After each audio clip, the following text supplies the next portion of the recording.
नमस्ते प्रणाम दोस्तों। हम चंदा देहाती लोकगीत चैनल पर आप सभी का बहुत बहुत स्वागत करती हूँ। दोस्तों हम लोग चल रहे हैं एक प्यारा सा आप लोगों को विवाह गीत सुनाने।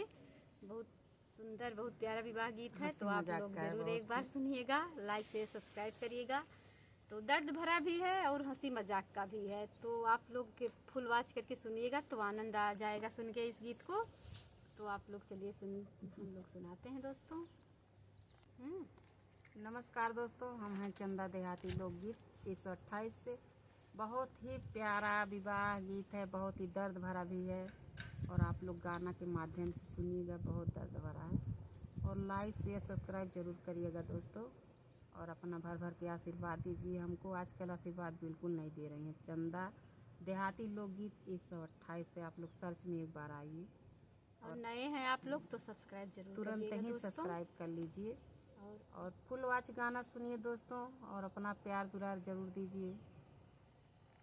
शेयर सब्सक्राइब करना मत भूलिएगा।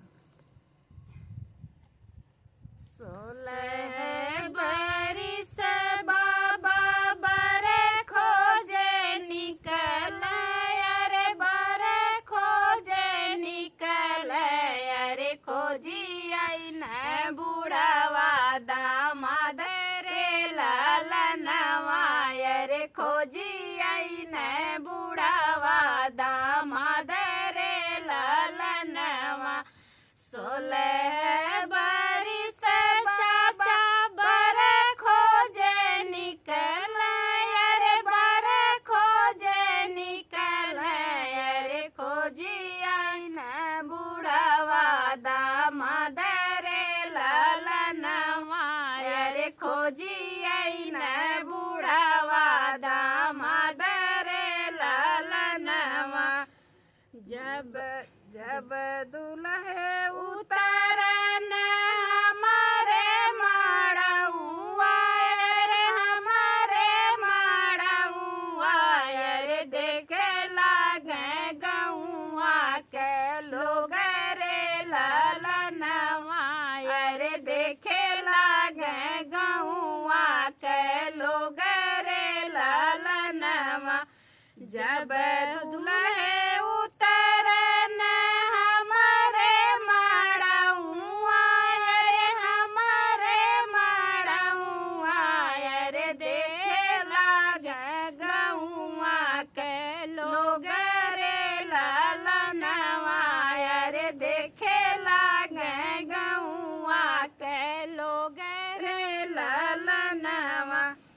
अरे सखिया सहेली सब मुँह बीच काम, अरे मुँह बीच काम, अरे तब ना बाबा ला जाए रे लालनवा, अरे तब ना बाबा ला जाए रे लालनवा। जब रे बूढ़ऊ जी के होला बियाहवा, अरे होला बियाहवा, अरे अच्छा त मरे सब सखी रे लालनवा, अरे अच्छा त मरे सब सखी रे लालनवा। अरे बूढ़ऊ के आँखी चोनराइल रे लालनवा, अरे बूढ़ऊ के आँखी चोनराइल रे लालनवा। एक भांवरी घुमल दूसरे भांवरी घुमल, दूसरी भांवरी घुमल, अरे तीसरे में गिरा भाराई रे लालनवा, अरे तीसरे में गिरा भाराई रे लालनवा। सब सखी मिली के बूढ़ऊ के उठावे, बूढ़ऊ के उठावे, अरे चला बूढ़ऊ करा से नूरदान रे लालनवा, अरे चला बूढ़ऊ करा से नूरदान रे लालनवा। जे हमरे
अरे जब